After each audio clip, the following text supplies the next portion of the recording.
আমাদের খাদিজা এডিটিং এর সকল প্রকার পার্ট গল্প দেখতে আমাদের চ্যানেলটি সাবস্ক্রাইব করে পাশে থাকা বেল আইকনটিতে ক্লিক করে অল নোটিফিকেশন অন করে দিন। একটা চিকন শ্রুতিমধুর স্বর শুনে হৃদয়ে ছলকে ওঠে তাসিমের। এক মুহূর্তের জন্য সম্পূর্ণ অজ্ঞাত সেই কণ্ঠস্বরের অধিকারিণীর মুখখানা দেখার জন্য মন ছটফট করে ওঠে তার। তবে চোখ তুলে তাকানো অসম্ভব। এটা অপরাধ। একটা পর্দাশীল নারীকে ভাবে দেখা তাকে অসম্মান করার সমান। নিজেকে নিয়ন্ত্রণে রেখে মাথা নিচু করে বসে রইল তাসিম। মেয়েটা কোনো দিকে লক্ষ্য না করে ছুটে এসে বাবাকে জড়িয়ে ধরে ফুপিয়ে কেঁদে যাচ্ছে। কাঁধে ব্যাগ, পুরো শরীর কালো বোরকায় আবৃত।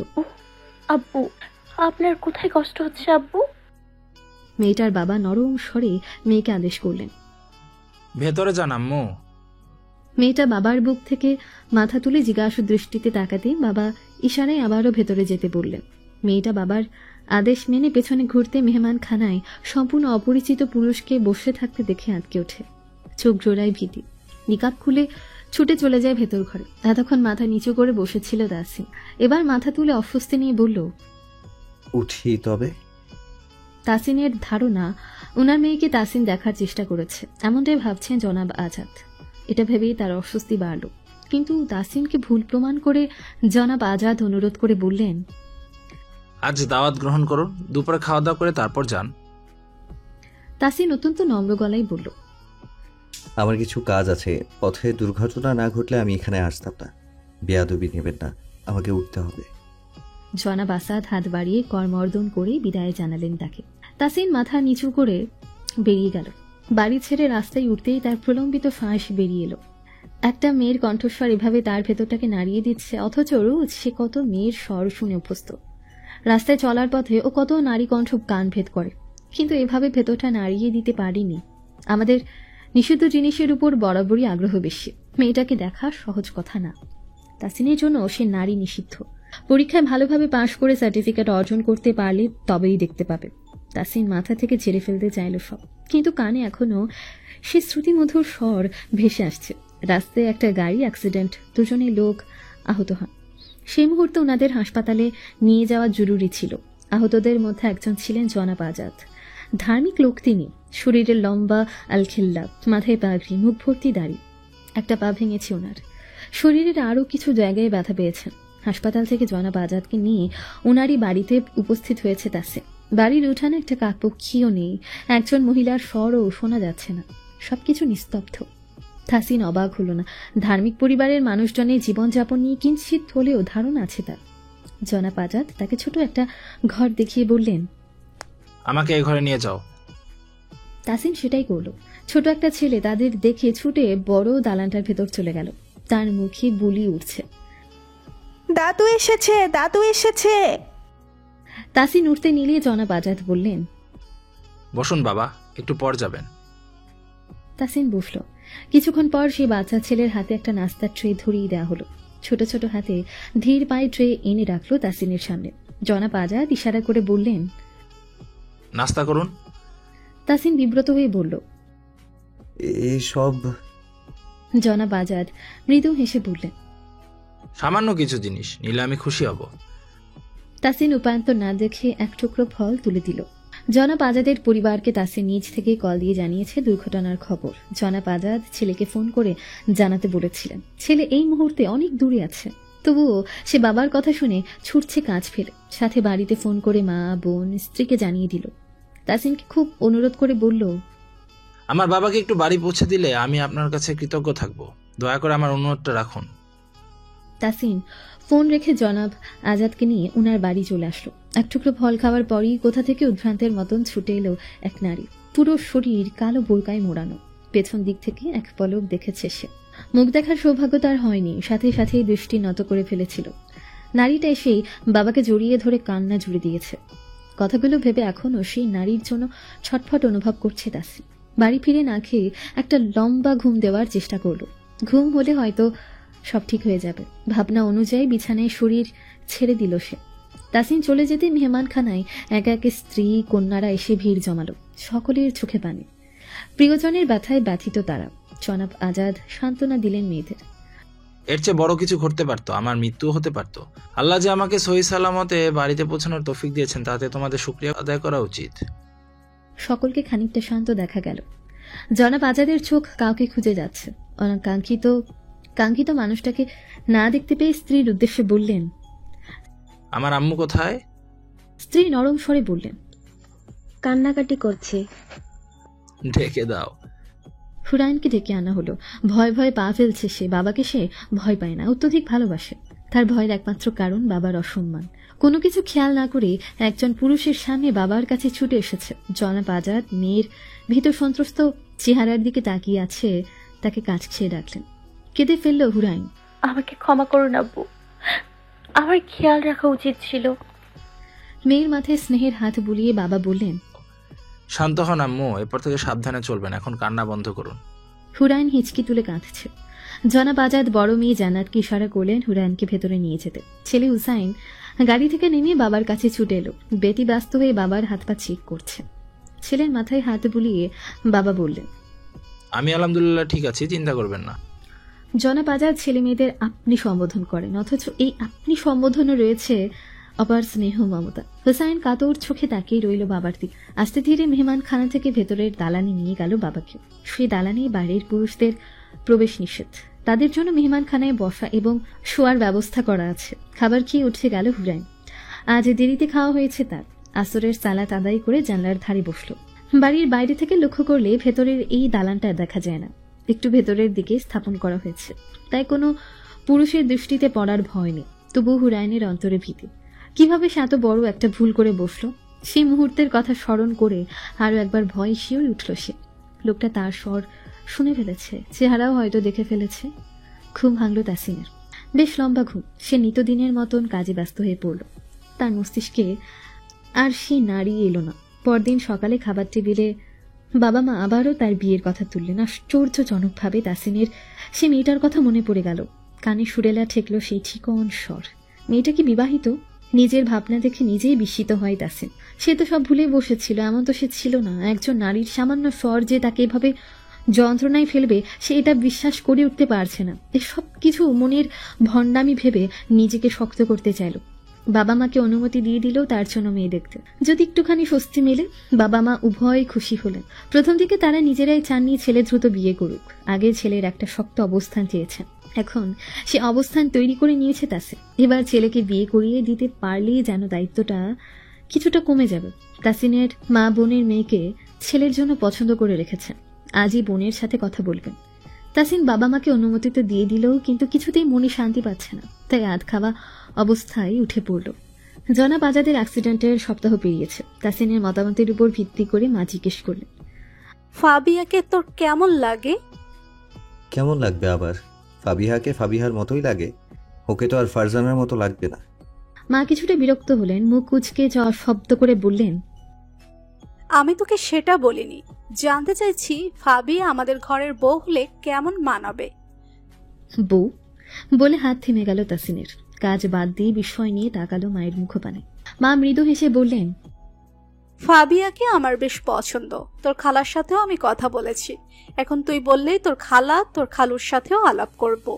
বউ বলে হাত থেমে গেলেও হৃদয় থামেনি, বরং এক মুহূর্তের জন্য থমকে গেল। তাসিন এক অজানা ঘোরে হারিয়ে গেল। সে শেরওয়ানি মাথায় পাগড়ি পরে বসে আছে। তার পাশে লাল টুকটুকে শাড়িতে এক হাত ঘোমটা টেনে বসে আছে তার নববধূ। তাসিনের বড্ড তাড়া। কবুল বলার পর থেকে সে মুখিয়ে আছে তার হৃদয় রানীকে এক পলক দেখার জন্য। বদ্ধঘরে স্ত্রীর ঘোমটাটা সরিয়ে দিল তাসিন। চোখের সামনে বোরকায় আবৃত সেই মানবী এসে ধরা দিল। মুখ দেখতে পেল না সে, দেখবে কিভাবে? সে তো বাস্তবে কখনো সে কণ্ঠস্বরের অধিকারিণীর মুখ দেখেনি। যতটুকু দেখেছে কল্পনায় ও ততটুকুই ধরা দিচ্ছে। মায়ের ছোঁয়াই ধ্যান ভঙ্গ হলো। এতক্ষণ মায়ের কোনো কথাই শুনতে পায়নি তাসিন। মা বললেন, কি রে, কিছু বল। তাসিন লম্বা শ্বাস ফেলল। সে এসব কেন ভাবছে? বিয়ে পর্যন্ত চলে গিয়েছে, অথচ বউ হিসেবে তার ফাবিহাকে কল্পনা করার কথা ছিল। সে খুব ভালোভাবেই জানে জনাব আজাদ কখনোই এমন পরিবারে এমন ছেলের কাছে মেয়ে দেবেন না। তারা তাদের মতোই কোনো এক পরিবারে মেয়েকে দেবেন। তাসিন মাকে বলে দিল, তোমাদের যা ভালো লাগে করো। মা তাসিনের কাছ থেকে এক প্রকার অনুমতি পেতে খুশি মনেই ছুটে গেলেন। দ্রুত আলোচনা চলল বিয়ের। যেহেতু মেয়ে ছেলে সব নিজেদের মধ্যে, সেহেতু দেখা দেখির পর্ব বাদ পড়ল। তবে রীতি অনুযায়ী বিয়ের কথাবার্তা মেয়ের বাড়িতে হবে। নিশি ছুটে এলো ভাইয়ের ঘরে। কপালে হাত রেখে চোখ বুজে শুয়ে আছে তাসিন। নিশি এক বুক উচ্ছ্বাস নিয়ে বলল, ভাইয়া ভাইয়া, কাল আমরা ফারিয়া আপুকে দেখতে যাব, ওখানেই পাকা কথা হবে। তাসিনের কপালে ভাঁজ পড়ল। ওকে আবার দেখতে যাওয়ার কি আছে? এটা বললে তো হবে না, তোমাকেও কাল যেতে হবে। মাকে তো তাই বলতে শুনলাম। তাসিনের মন টানছে না কিছুতে, তবু কিছু একটা থেকে পালিয়ে বাঁচতেই সে নিজেকে ছাড়িয়ে নিয়েছে। হয়তো বিয়ে হলেই সব ঠিক হয়ে যাবে। তাসিন নিজের মনকে বোঝাতে চাইছে এটা কেবল তার কৌতূহল, আর কিচ্ছু না। মেয়েটাকে বাকি মেয়েদের মতন বোরকা ছাড়া থাকলে এমনটা হতো না, বরং স্বাভাবিক মনে হতো। নিষিদ্ধ জিনিসের প্রতি শুধু তার না, প্রতিটা মানুষেরই আগ্রহ থাকে। ছোটবেলায় মা যে সব করতে নিষেধ করতো, তাসিন আগ্রহ নিয়ে সে সবই করত। এখনো তার সাথে তাই করছে। ফাবিহার বাড়িতে সকল উপস্থিত। তাসিনের মা ফাবিহাকে পাশে বসিয়ে রেখে থুতনিতে হাত রেখে নয়ন ভরে দেখছেন। ফাবিহাকে এক দেখায় যে কেউ নির্দ্বিধায় আগুন সুন্দরী বলে ফেলবে, তাতে কোনো সন্দেহ নেই। মেয়েটার ভীষণ ভালো, চেহারা থেকে লজ্জা সরছেই না। তাসিনকে তার ভালো লাগতো। বিয়ের কথা আলোচনার পর থেকে সে ভালো লাগা ভালোবাসার বাসা বাঁধতে শুরু করেছে। সকলে চলে এলেও তাসিন এখন এলো না। দুপুরে খাবার সময় হয়ে গেল। মা কল দিলেন। কোথায় তুই তাসিন, এখনো আসছিস না কেন? আমি গিয়ে কি করব মা, কাজে আছি। এত কিছু বুঝি না, অসামাজিকের মতো কাজকর্ম করবি না, তাড়াতাড়ি আয়। মা ঝাড়ি দিয়ে কল কেটে দিলেন। হতাশ হয়ে তাসিনকে ফাবিহাদের বাড়ির পথ ধরতে হলো। তাসিনকে পেয়ে সকলেই খুশি হলো। নানার বাড়ির লোক জন উপস্থিত হয়েছে। ফাবিহার তাসিনকে কেন্দ্র করে সকলেই হাসি মজা করছে। তাসিন খেয়াল করলো ফাবিহা কেমন লজ্জায় গুটিয়ে যাচ্ছে, অথচ তার বিশেষ কোনো অনুভূতি হচ্ছে না। যতবার ফাবিহাকে স্ত্রী রূপে কল্পনা করতে যায়, ততবারই ওই বোরকায় আবৃত কুচকুচে কালো অবয়বটা মানসপটে ভেসে ওঠে। নিজের উপরই রাগ উঠে যায় তার। বিকেলের পূর্বে বেরোতে নিচ্ছিল তাসিন, সামনে পড়ল ফাবিহা। তাসিনকে দেখে মুচকি হেসে সামনে পা বাড়িয়ে চলে যেতে নিতেই তাসিন ডেকে উঠল, ফাবিহা। ফাবিহা দাঁড়িয়ে পড়ল। তার বুকে দ্রিম দ্রিম হাতুড়ি পেটার শব্দ হচ্ছে। এই বুঝি তাসিন তাকে বলবে। ছাদে যাবে? তাসিন এমন কিছুই বলল না। সে বলল, তোর কাউকে পছন্দ আছে? তুই তুই শুনে মনটা বিষিয়ে উঠল ফাবিহার। দুদিন পর যে বউ হবে তাকে কেউ তুই ডাকে? আগে যতই কাজিন হিসেবে তুই ডাকুক, এখন তো তুমি বলতে পারে। সে মাথা নেড়ে বলল, আমার কাউকে পছন্দ নেই। তারপরই ছুটে পালিয়ে গেল। তাসিন টের পেল মেয়েটা লজ্জা পেয়ে পালিয়েছে, অথচ সে লজ্জা পাওয়ার মতন কিছুই বলেনি। মাদ্রাসা থেকে বাড়ি ফিরেছে হুড়ান। ঝাঁকে ঝাঁকে কালো বোরকায় আবৃত ছোট থেকে বড় মেয়েরা বের হচ্ছে গেট দিয়ে। সিএনজিতে বসা ছিল তাসিন। 3 জন মেয়ে এসে দাঁড়ালো পাশে। একটা মেয়ে জিজ্ঞেস করল, বটতলা যাবেন? ড্রাইভার বললেন। ওইটা বসেন। তাসিনকে কিছু বলতে হয়নি। সে পেছনের সিট ছেড়ে সামনে ড্রাইভারের সাথে গিয়ে বসে পড়েছে। সিএনজির ভেতরটা নীরব। হঠাৎ নীরবতা ভঙ্গ করে একটা কণ্ঠ শোনা গেল, তোর আব্বুর এখন কি অবস্থা হুরাইন? নিস্তব্ধতার মাঝে সেই স্বর স্পষ্ট হয়ে কর্ণকুহরে ঠেকল, ভালো, ব্যান্ডেজ খুলবে আরো 10-12 দিন পর। তাসিনের ভেতর অস্থিরতা শুরু হলো। সে যদি ভুল না করে থাকে তবে এটাই সেই কণ্ঠস্বর যা তাকে এমন উন্মাদ করে দিতে বাধ্য করেছে। কাজকর্ম, খাওয়া দাওয়া কোনোটাই আজকাল ঠিকঠাক হয় না। তাসিন চোখ বুজে লম্বা শ্বাস টানল।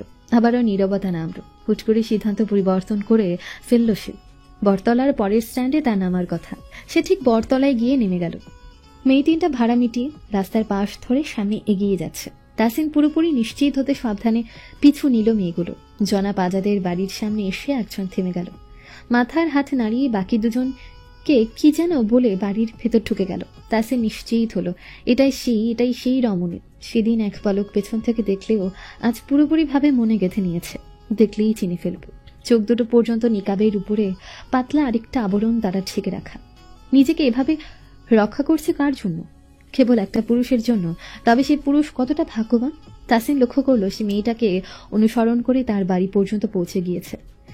নিজের কানটা স্তব্ধ হয়ে গেল। ফিরে এলো সে, বন্ধুদের সাথে আড্ডায় বসলো।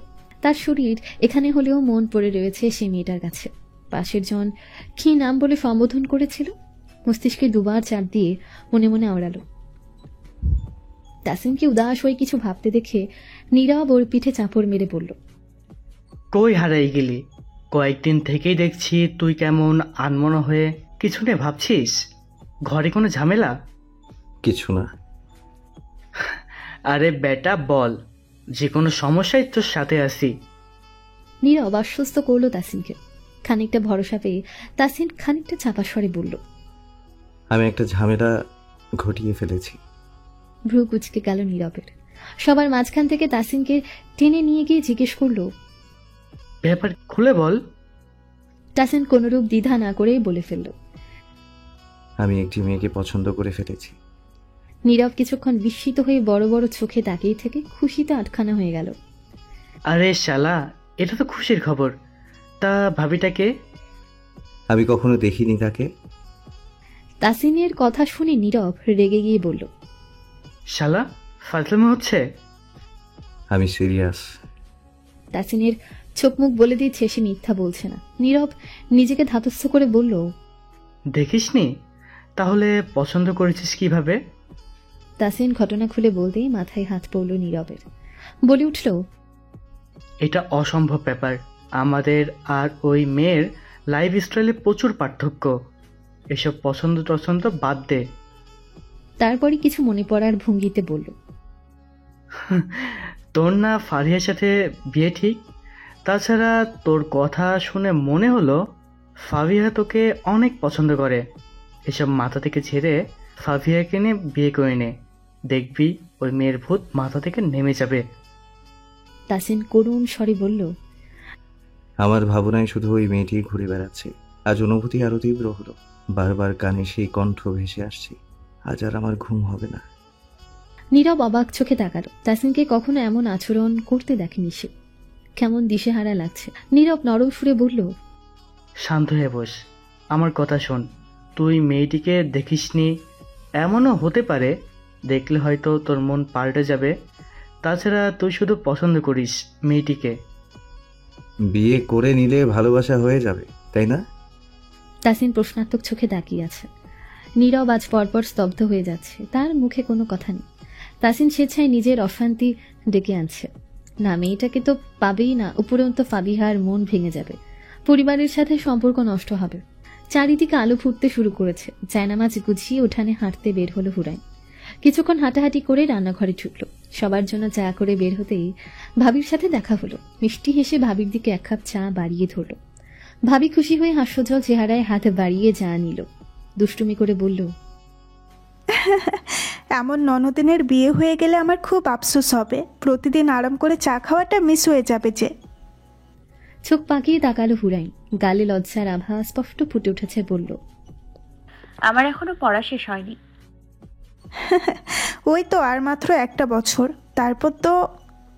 ঠোঁট টিপে হাসছে ভাবি। এবার কিন্তু বেশি হয়ে যাচ্ছে ভাবি। লজ্জা পেয়ে রাগ দেখালো হুরাইন। ভাবি আরেকটু রাগানোর জন্য বলল, তোমার ভাইয়ার সাথে কথা বলবো। ভাবি। দ্রুত পা চালিয়ে চায়ের ট্রে হাতে চলে গেল হুরাইন। বাড়ির সকলের হাতে এক কাপ চা করে দিয়ে সে বাবা মায়ের ঘরের সামনে এসে দাঁড়ালো। দরজায় নক করতে বাবা বললেন, আসুন মা। জনাব আজাদ জানেন বাইরে হুরাইন দাঁড়িয়ে আছে। প্রতিদিন সকালে এই সময়টাতে চা নিয়ে এসে দাঁড়ায়। ভেতরে ঢুকে বাবা মা দুজনকে চা দিয়ে নিজের জন্য এক কাপ চা নিয়ে বসলো। বাবা জিজ্ঞেস করলেন, পড়াশোনা কেমন চলে? মাদ্রাসায় কোনো সমস্যা হয়? না আব্বু, সব ঠিকঠাক। পড়াশোনাও ভালোই চলছে আলহামদুলিল্লাহ। চা শেষ করতে করতে বাবা মায়ের সাথে টুকটাক কথা বলে বেরিয়ে এলো হুরাইন। মাদ্রাসার জন্য তৈরি হয়ে বাটির সামনে দাঁড়ালো। বান্ধবীদের জন্য অপেক্ষা করছে। তিনজনই ছিল সামনের মোড়ে। সেখানে সবসময় সিএনজি পাওয়া যায়। একটা সিএনজি ঠিক করে বাজারের উপর এসে নামলো তারা। এখান থেকে মাদ্রাসা একটু ভেতরে, ওটুকু পথ হেঁটেই যেতে হয়। হুরাইন চুপচাপ হেঁটে যাচ্ছে। চা দোকানের ভেতর থেকে একজোড়া দৃষ্টি তার উপর পড়ে আছে। আধা ঘন্টা পূর্বে এখানে এসে বসেছে তাসিন। একটা কালো বোরকা পরা ছাত্রীকে যেতে দেখলে বুক থক করে উঠত। এই বুঝি হুরাইন চলে যাচ্ছে। কিন্তু না কাছাকাছি এগিয়ে এলে ভুল প্রমাণিত হয়। এবার আর ভুল হলো না। হুরাইন সামনে দিয়ে হেঁটে যাচ্ছে, একবারও আশেপাশে তাকাচ্ছে না।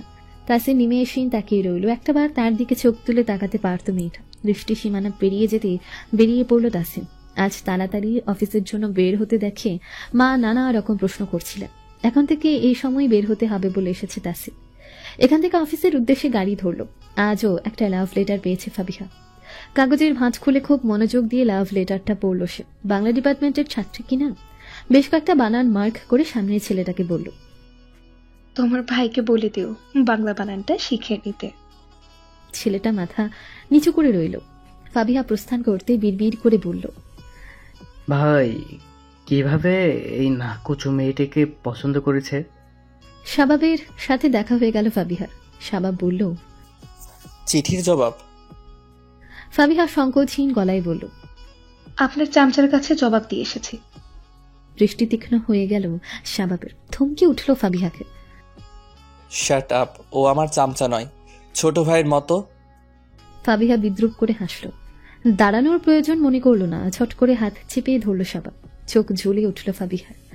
মাথা গরম হয়ে গেল তার। শাবাবের গালে চড় বসিয়ে দাঁতে দাঁত চেপে উচ্চারণ করল, অসভ্য, রাস্তায় দাঁড়িয়ে বেহায়াপনা করা হচ্ছে। শাবাবের চোখে জ্বলন্ত স্ফুলিঙ্গ। অপমানে রক্ত টকবক করে উঠল। গালে হাত বুলিয়ে আশেপাশে তাকিয়ে শাসিয়ে উঠল ফাবিহাকে। আমি তোমাকে দেখে নেব, নিজের পায়ে কুড়াল মেরেছ। ফাবিহা কোনো কিছুর পরোয়া না করে বেরিয়ে গেল গেট দিয়ে। বলতে হয় মেয়েটার সাহস আছে।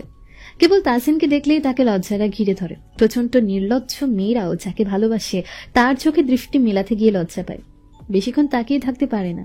এটাই হয়তো ভালোবাসার ক্ষমতা। তাসিন ক্লান্ত হয়ে বাড়ি ফিরল। ফ্রেশ হয়ে খাবার টেবিলে এসে দেখলো মা খাবার নিয়ে দাঁড়িয়ে আছেন। একটা চেয়ার টেনে বসে পড়ল তাসিন। কয়েক লোকমা খাবার পরই মা বললেন, ফাবিয়াকে নিয়ে কোথাও ঘুরে আয়। তাসিনের পরিবারে একেবারে খোলা মনের, আধুনিক যুগের সাথে তাল মিলিয়েই চলতে অভ্যস্ত। ছেলে তার হবু বউ নিয়ে ঘুরতে যাবে, এগুলো স্বাভাবিক বলেই গণ্য হয়। তাসিন খাওয়া শেষ করল চুপচাপ। শেষে টিস্যু দিয়ে হাত মুছে মায়ের দিকে না তাকিয়ে বলল, আপাতত বিয়ের ব্যাপারটা বন্ধ রাখো মা, এখনই বিয়ের ব্যাপারে ভাবছি না আমি। মা বললেন, আশ্চর্য, এখন বিয়ে করবি না কখন করবি? বুড়ো হলে? চাকরি করছিস, একটা হ্যান্ডসাম স্যালারি পাচ্ছিস, তাহলে বিয়ে করতে সমস্যা কোথায়? আমার কিছু ব্যক্তিগত মতামত নিশ্চয়ই থাকতে পারে। মা শান্ত হলেন, বললেন, সেটা কেন থাকবে না? আচ্ছা, এখন বিয়ে না করলেই সেটা তোরা দুজনে কথা বলে নিস নিজেদের মধ্যে। যখন ইচ্ছে হবে তখন দুজন আমাদের জানিয়ে দিবি। তাসিন কথা বাড়ালো না, কারণ তার মন এখনো দ্বিধাদ্বন্দ্বে আছে। নিজের কাছে নিজেকে ক্লিয়ার করাটা জরুরি। আজ দুই বান্ধবীর একজনও মাদ্রাসায় যাবে না। একাই যেতে হচ্ছে হুরাইনকে। না গেলেও শাস্তি পেতে হবে। একা যেতে কেমন অস্বস্তি লাগে। সাথে বান্ধবীরা থাকলে যেমন একটা বল পাওয়া যায়, একা হলে সেটা পাওয়া যায় না। একা গিয়ে একা একাই ফিরেছে সে। সিএনজি থেকে নেমে কিছুটা ভেতরের দিকে তাদের বাড়ি হাঁটতে গিয়ে সামনে দুটো কুকুর দেখল। তার দিকে তাকিয়ে ঘেউ ঘেউ করছে। ভয় প্রাণ ওষ্ঠাগত। ভেতরে আল্লাহর নাম জপছে হুরাইন। সামনে পা চলছে না। চোখ বুজে এক পা বাড়াতে গিয়ে টের পেল কুকুর দুটো তার দিকে এগিয়ে আসছে। তাদের আওয়াজ বেড়ে গিয়েছে। এক পা দুপা করে রাস্তার পাশে গিয়ে একটা পুকুরের কিনারায় চলে গেল। কুকুর দুটো ক্রমশ এগিয়ে আসছে। বুকের ভেতর ত্রাস চলছে। আল্লাহ আল্লাহ করে প্রস্তুতি নিচ্ছে হুরাইন। কুকুরের কামড় নিশ্চিত মনে করে চোখ বন্ধ করতে মানুষের স্বর শুনতে পেল। সাহস পেয়ে চোখ খুলে তাকিয়ে দেখল একজন যুবক কুকুর দুটোকে তাড়িয়ে দিচ্ছে। তার দিকে তাকাতে চোখাচোখি হয়ে গেল। ছট করে মাথা নিচু করে নিল হুরাইন। পাশ কাটিয়ে চলে গেল সে। তাসিন কেমন করে যেন তাকিয়ে আছে। হুরাইনের তাকানোটা তার ভেতর ঝড় তুলে দিল। অথচ সে নিকাবের উপরের পাতলা আবরণের জন্য ঠিকঠাক মেয়েটার চোখের সৌন্দর্য দেখতে পেল না। তবুও তার চোখে প্রশান্তি ঢেউ খেলছে। মনে মনে এক কঠিন সিদ্ধান্ত নিল তাসিন। যাই হয়ে যাক না কেন, সেই যুদ্ধের জন্য প্রস্তুত। বাসায় জানিয়ে দিবে হুরাইনের কথা। শুধু শুধু ফাবিহাকে আশা দেখিয়ে লাভ নেই। মেয়েটার দোষ নেই, দোষটা তার। হুরাইনকে নিজের কৌতূহল ভেবে সে মাকে বিয়েতে হ্যাঁ বলেছে। ভেবেছিল বিয়েটা হয়ে গেলে হয়তো তার কৌতূহল মিটে যাবে। এখন কৌতূহল মেটেনি, বরং বেড়ে গেল। তাসিন গভীর স্বরে বলল, মৃত্যুর আগ পর্যন্ত তোমাকে জানতে চাওয়ার তৃষ্ণা বেড়ে গেল হুরাইন, কিন্তু তার জন্য যে তোমাকে নিজের জন্য হালাল করা জরুরি। ফাবিহা সেজে গুজে আয়নার সামনে দাঁড়িয়ে মুচকি হাসল। মনে প্রজাপতি ডানা মেলেছে। আজ দেখতে পাবে তার কাঙ্ক্ষিত মানুষটাকে। বিয়ের কথা ওঠার পর থেকে তাসিন কেমন পরপর আচরণ করছে, নাকি অস্বস্তিতে কথা বলতে চাইছে না। সে না হয় তাসিনকে পছন্দ করতো বলে বিয়ের কথা ওঠায় মনে মনে আরো লাড্ডু ফুটেছে। নিজের মনে সবটা ভাবছে ফাবিহা। মায়ের সাথে বের হলো সে। খালার বাড়ি এসে বাধ্য মেয়ের মতন খালার হাতে হাতে কাজ গুছিয়ে দিচ্ছে। তাসিনের মা যতই না করছেন, ফাবিহা শুনছে না।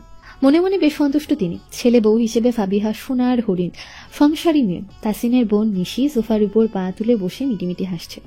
ফাবিহা ভ্রুকুচকে তাকালো। নিশি হাসতে হাসতে বলল, তোমাকে বউ বউ লাগছে, ভাবি ডাকতে ইচ্ছে করছে।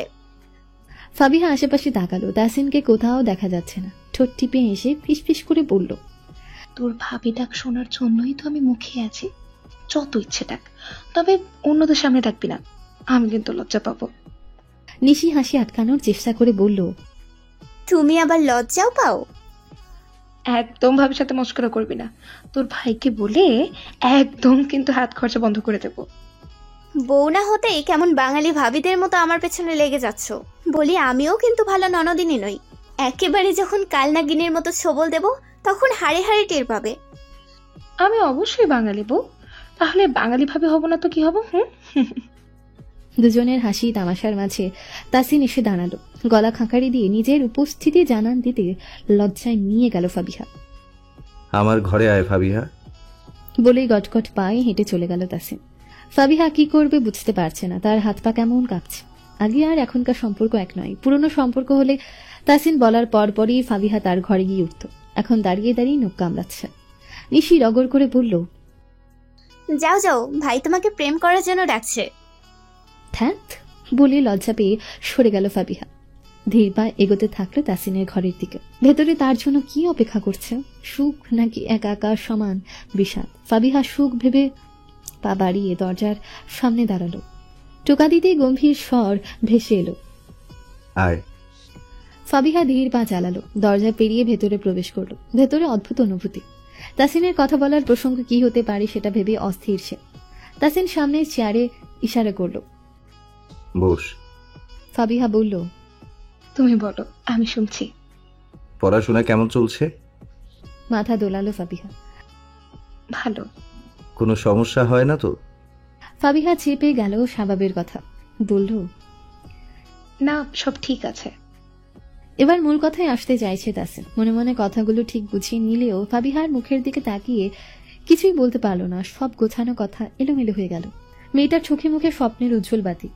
তাই সিদ্ধান্ত নিল মাকে দিয়ে বলাবে। ছোট স্বরে ফাবিহাকে বলল, যা। প্রশ্নাত্মক চোখে তাকালো ফাবিহা। তাসিন রাজভারী স্বর পুনরাবৃত্তি করল, যা।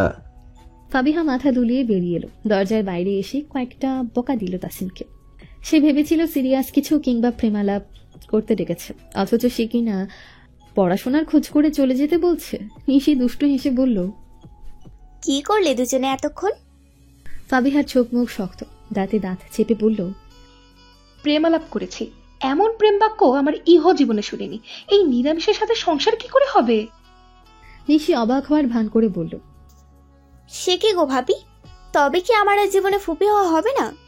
এখন দেখছি স্বপ্নে ভাতিজা ভাতিজিকে কোলে নিতে হবে, বাস্তবে সম্ভব না। তেরে এলো ফাবিহা। এবার কিন্তু বেশি হয়ে যাচ্ছে। হাসতে লাগলো নিশি। বিকেলে ফাবিহা মায়ের সাথে চলে গেল। যদিও তার থাকার ইচ্ছে ছিল প্রকট, কিন্তু মায়ের সামনে মুখ খুলে বলতেও লজ্জা। খালা আর নিশি অনেকবার চেষ্টা করেছেন, মা কিছুতেই রেখে যাবেন না ফাবিহাকে। বিয়ের আগে এই বাড়িতে রাত কাটানো যাবে না বলে তার উপর 144 ধারা জারি করলেন। ফাবিহা চলে যেতেই মা তাসিনের ঘরে এলেন। সে ল্যাপটপে আঙুল জ্বালাচ্ছে। ঘরে কার উপস্থিতি টের পেলেও মাথা তুলল না। মা কিছুটা রাগ নিয়ে বললেন, এভাবে ঘরে ঢুকে থাকার মানে কি তাসিন? তোর খালা এসেছেন, তার সাথে কথা বলবি, বের হবি, তা না করে ঘরে পড়ে আছিস। আগে তো খালার সাথে জমিয়ে কথা বলতিস, এখন এমন অসামাজিক কেন হয়ে যাচ্ছিস? তাসিনের মনে হলো এখনই উপযুক্ত সময় মাকে হুরাইনের কথাটা বলে দেবে। নিজেকে ধাতস্থ করে গম্ভীর স্বরে বলল, বাবা কোথায়? আমি তোকে কি জিজ্ঞেস করেছি? আমার কথাটা বাবারও শোনা জরুরি। কি এমন বলবি যে তোর বাবাকেও প্রয়োজন? আমি কি যথেষ্ট নই? তাসিন ল্যাপটপ বন্ধ করে মাকে পাশে বসিয়ে দিল, বলল, দুজনেই আমার অভিভাবক। আমি একটা ভুল করে ফেলেছি মা, তাই দুজনকেই খুঁজছি। মা চোখ কুচকে নিলেন। বয়সের সাথে সাথে চামড়ার ভাঁজটাও গাঢ় হলো, দৃষ্টি প্রখর হলো। তীক্ষ্ণ স্বরে শুধালেন, কি ভুল করেছিস? তপ্ত শ্বাস ছাড়ালো তাসিন। নত হয়ে বলল, খালাকে না করে দাও, আমি ফাবিহাকে বিয়ে করতে পারবো না। বিস্ফোরিত নেত্রে তাকালেন তাসিনের মা। মুখ থেকে অস্ফুট স্বরে বেরিয়ে এলো, কি? ধীরে ধীরে উত্তেজিত হতে দেখা গেল তাকে। কেন বিয়ে করতে পারবি না ফাবিয়াকে? ওর কমতি কি আছে? লম্বা, ফর্সা, সুন্দরী, পড়ালেখা জানা, সংসারী, যুগের সাথে তাল মিলিয়ে চলার দক্ষতা, কোনটার অভাব আছে? তাসিন মায়ের দিকে তাকালো। চোখে চোখ রাখার সাহস পাচ্ছে না, বলল, যুগের সাথে তাল মিলিয়ে চলা নয়। আমি এমন একজনকে জীবনে চাই যার নিজেকে হেফাজতে রাখার ক্ষমতা আছে, যে সূক্ষ্ম নজর থেকেও নিজেকে হেফাজতে রাখতে জানে। মা শান্ত স্বরে জিজ্ঞেস করলেন, কে সেই জাদুকরি যে আমার ছেলের মাথা আগেই খেয়ে নিয়েছে? মা কেউ আমায় জাদু করেনি, সে নিজেও জানে না আমি তাকে পছন্দ করি। এখন মায়ের কাছে ওই মেয়ের সাফাই গাইতে শুরু করেছিস? সত্যি করে বলতো, এসব ওই মেয়ে শেখাচ্ছে না তো তোকে? তুই তো এমন ছেলে নয়। এবার তাসিন কিছুটা রাগী স্বরে বলল, কতবার বললাম হুরাইন কিছুই জানে না। মা না জেনে কারো ব্যাপারে মন্তব্য করা উচিত নয়। আচ্ছা হুরাইন? কিছুটা টেনে বলল মা। অতঃপর বললেন, করলাম না ওই মেয়েকে নিয়ে মন্তব্য। তুই যখন ওই জাদুকরিতেই আটকে আছিস, তখন আমার মেয়েটাকে কেন এভাবে অপমান করলি? ফাবিয়াকে বিয়েতে হ্যাঁ কেন বললি? বা আমি তখন দ্বিধায় ছিলাম, সেজন্য আমি অনুতপ্ত। এখনো বিরাট কিছু হয়ে যায়নি, বিয়ের দিনেও বিয়ে ভেঙে যায়। তুই শুনে রাখ, ফাবিয়াকে বিয়ে না করে ওই মেয়ে ঘরে তোলার স্বপ্ন এখানেই মাটি দিবি, নয়তো যা করার বাড়ির বাইরে গিয়ে করবি। আমি তোকে আর চিনি না। দুগ্ধা পা ফেলে চলে যাচ্ছেন মা। ফ্লোরে সজোরে শব্দ হচ্ছে, যা কানে তালা লাগিয়ে দিচ্ছে। একটা ফুলদানি নিয়ে সজোরে ছুঁড়ে মারলো তাসিন। তবুও রাগ কমছে না, ফোঁস করে বেরিয়ে যাচ্ছে। সে তো মানুষের দ্বারা কি ভুল হয় না? তাসিনের মা ঘরে আটকে রাখলেন নিজেকে। মেজাজ খুব খারাপ হয়ে আছে। বোনকে কথা দিয়ে ফেলেছেন তিনি, এখন চোখ মেলাবেন কি করে? তাসিন যদি আগেই বলে দিত তার পছন্দ আছে, তবে বোনকে কথা দিতেন না। ওই মেয়েকে বউ করতেও সমস্যা ছিল না। এখন বোন হয়তো স্বামীর চাপে পড়ে সম্পর্কটাও নষ্ট করে দিতে পারে। শুধু বোন না, বাবা, মা, ভাই, বাকি বোনেরা সবার চোখে নিচু হবেন তিনি। সবচেয়ে বড় কথা, একটা মানুষকে সুখের স্বপ্ন দেখিয়ে তার স্বপ্নগুলো কিভাবে চুরমার করে দেবেন তিনি। ফাবিহা যে তাসিনকে পছন্দ করে সেটা মেয়েটার চোখে মুখে স্পষ্ট বোঝা যায়। তিনিও নিরুপায়। সব দিক বিবেচনা করলে সিদ্ধান্ত নিতে পারবেন না, যে কোনো একদিক ছাড়তে হবে। ছেলের ভুলটাকে ধরে রাখলেন তিনি। মনে মনে জেদ চেপে গেল, এই বাড়ির বউ ফাবিহাই হবে। বাড়িতে থাকা সকলেই তাসিনের ব্যাপারটা নিয়ে অবগত হয়ে গেল। না চাইতেও তাসিন আর তাদের তিনজনের মাঝখানে একটা অদৃশ্য দেয়াল তৈরি হয়ে গেল। তাসিনও মায়ের মতোই জেদি। সেও নিজের সিদ্ধান্তে অটল রইল। মা ছেলে কেউই স্যাক্রিফাইস করতে রাজি না। সকলকে অগ্রাহ্য করে আবারও হুরাইনের পেছনে ছুটল তাসিন। মাদ্রাসা থেকে বাড়ি যাওয়ার জন্য সিএনজি খোঁজ করছে তিন বান্ধবী। 2 সিট ফাঁকা, কোনো সিএনজি পাচ্ছে না। তাসিন দৌড়ে দাঁড়িয়ে সবটা লক্ষ্য করেছে। একটা সিএনজিতে পেছনের সিটে একজন মেয়ে। তাসিন এগিয়ে গিয়ে সিএনজি থামিয়ে দিল। মেয়েটার উদ্দেশ্যে বলল, আপু, আপনাকে আরেকটা সিএনজি ঠিক করে দিচ্ছি। আমার পেছনের 3টা সিট লাগবে। অনেকক্ষণ ধরেই খোঁজ করছি, পাচ্ছি না। মেয়েটা বিরক্ত হয়ে বলল, আমি কি করব? আপনি অন্য সিএনজি দেখুন। প্লিজ আপু। কি যেন ভেবে মেয়েটা নেমে পড়ল। আরেকটা সিএনজি নিয়ে চলে গেল। তাসিন 3জন বোরকা পরা রমণীর দিকে আঙ্গুল তাক করে ড্রাইভারকে বলল, ওনাদের 3জনকে পৌঁছে দেবেন। গরমে বোরকার ভেতরটা ভিজে একাকার। গরমে অতিষ্ঠ হয়ে উঠেছে। নিকাবের আড়ালে গাল দুটো টকটকে লাল হয়ে উঠেছে। একজন তাদের দিকে আঙ্গুলের ইশারায় কিছু দেখিয়ে দিচ্ছে। হুরাইনের চোখ আটকে গেল। তার ষষ্ঠ ইন্দ্রিয় জানান দিচ্ছে পুরুষটাকে সে দেখেছে। সেদিন কুকুর তাড়িয়ে তাকে বাড়ি যেতে সাহায্য করেছে। এক পলকের দেখায় ছট করে দৃষ্টি নামিয়ে নিল হুরাইন। সে সিএনজিটা তাদের সামনে এসেই দাঁড়ালো। জিজ্ঞেস করলেন ড্রাইভার,